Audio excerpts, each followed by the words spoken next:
The gods of Greek mythology could be brutal when angered.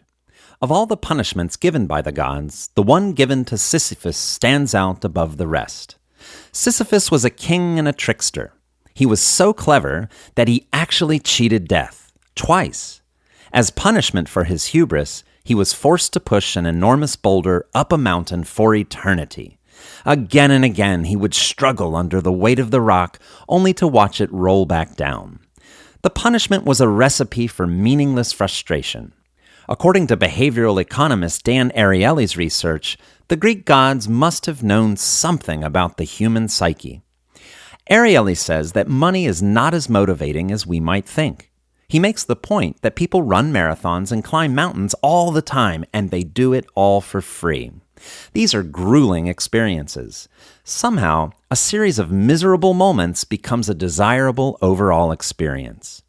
As Ariely explored this mystery, he found that meaningful work, challenging work, and work that is acknowledged motivates us more than money.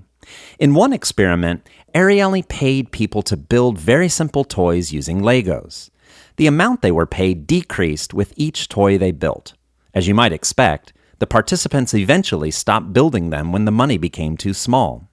Next, Ariely started disassembling the toys right in front of the participants while they were building their next toy. He did this to show them that their job had no meaning. After seeing the futility of their work, they were much quicker to quit despite the money they were receiving. This was true even for the participants that enjoyed working with Legos. Ariely says this shows that meaningful work is more motivating than money and enjoyment.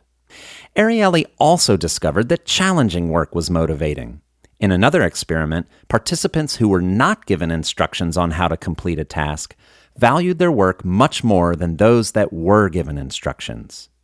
Acknowledgement in the workplace is important for motivation.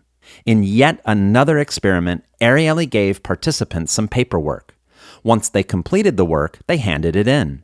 It was either ignored and put into a pile, acknowledged with a superficial or put directly into a shredder. The results were similar to the toy building experiment, but they found something else interesting. Ignoring the person's work was nearly as demotivating as shredding it. Humans are complicated creatures. What motivates one person may not motivate another.